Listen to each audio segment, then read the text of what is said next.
तो hello friends, कैसे हैं आप लोग। तो जैसे कि आपको पता है कि हम लोग इंटेलेक्चुअल प्रॉपर्टी सब्जेक्ट डिस्कस कर रहे हैं और दो चैप्टर को हमने बहुत अच्छी तरीके से डिस्कस किया है। आज हमारा तीसरा चैप्टर डिस्कस होने वाला है। तो जितने भी हमारे स्टूडेंट जिन्होंने इस सब्जेक्ट की प्लेलिस्ट को एक्सेस नहीं किया है, जरूर प्लेलिस्ट को एक्सेस करिए। प्लेलिस्ट का लिंक आपको नीचे डिस्क्रिप्शन बॉक्स में मिल जाएगा, आप वहां से प्लेलिस्ट को चेकआउट कर सकते हैं। ठीक है, तो आइए तीसरा यूनिट स्टार्ट करते हैं। बारी बारी से एक एक टॉपिक को डिस्कस करते हैं। पहला आपका है मीनिंग ऑफ पेटेंट। पेटेंट का मीनिंग क्या होता है। कह रहा है कि patent is a legal right granted to an inventor for a new invention. यानी पेटेंट एक प्रकार का लीगल राइट होता है जो ग्रांट करता है इन्वेंटर को एक नए इन्वेंशन के लिए, एंड ये प्रोवाइड करता है एक्सक्लूसिव राइट को मेक करने के लिए, बनाने के लिए, यूज करने के लिए और सेल करने के लिए किसको, इन्वेंशन को। यानी जो भी इन्वेंशन है उनको बनाने के लिए, यूज करने के लिए, सेल करने के लिए एक राइट को प्रोवाइड करता है। ठीक है, अगला हमारा आता है हिस्टोरिकल डेवलपमेंट ऑफ पेटेंट। तो ये ओरिजिनेट हुआ in the Venice year of 1474। First patent law यहाँ पे आया and it developed in the England and the later world wide. यानी इसको इंग्लैंड के अंदर डेवलप किया गया और उसके बाद वर्ल्ड वाइड ये डेवलप हुआ। And modern patent system govern by the agreements like TRPs agreement. यानी आज के दौर पे जो पेटेंट है वो गवर्नमेंट हो रहे हैं किसके द्वारा, एक टीआरपी एग्रीमेंट के द्वारा।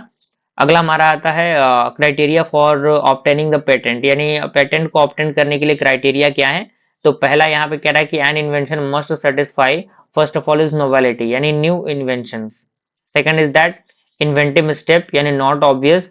Third is that industrial applicability, यानी यूजफुल इन द इंडस्ट्री। ठीक है, अगला हमारा है नॉन पेटेनेबल इन्वेंशन।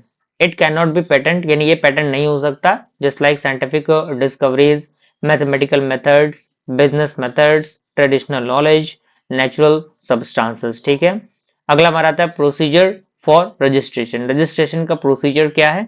तो पहला है फिल करना एप्लीकेशन फॉर्म को, publication of application, examination of patent office, objection यदि कोई ऑब्जेक्शन है तो, एंड ग्रांट ऑफ पेटेंट। ठीक है, अगला हमारा आता है टर्म ऑफ पेटेंट। तो इसका ड्यूरेशन लगभग 20 साल का होता है फ्रॉम द फिलिंग डेट, यानी जब हम फॉर्म फिलअप करेंगे उसके बाद से 20 साल तक का इसके पास वैलिडिटी रहता है। राइट ऑफ पेटेंट्स की बात करें तो यहाँ पे patent holder has right to, यानी उनके पास राइट होता है किस चीज का, इन्वेंशन को करने का, यूज करने का इन्वेंशन को, सेल और लाइसेंस करने का उनको, एंड प्रिवेंट करना other from the use it. Okay, अगला हमारा था कंपलसरी लाइसेंसेस। तो ये आपका गवर्नमेंट होता है, गवर्नमेंट अलाउ करता है टू द अदर जिससे कि वो यूज कर सके पेटेंट को बिना किसी परमिशन के।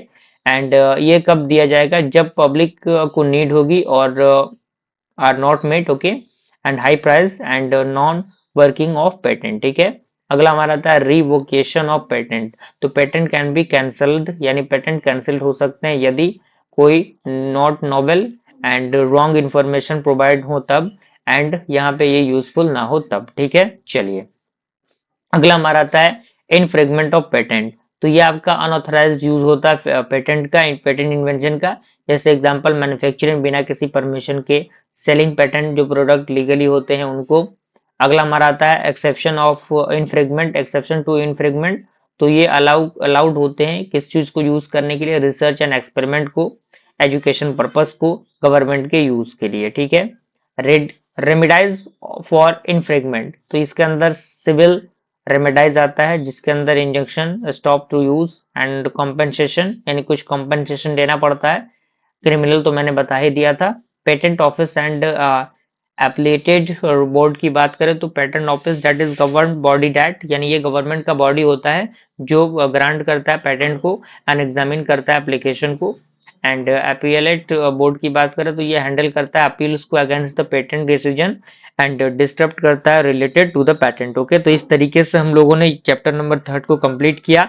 आई होप सारी चीजें आप अच्छी तरीके से कंप्लीट कर रहे होंगे। जल्दी हम लोग अगले यूनिट के साथ मिलेंगे, तब तक के लिए थैंक यू।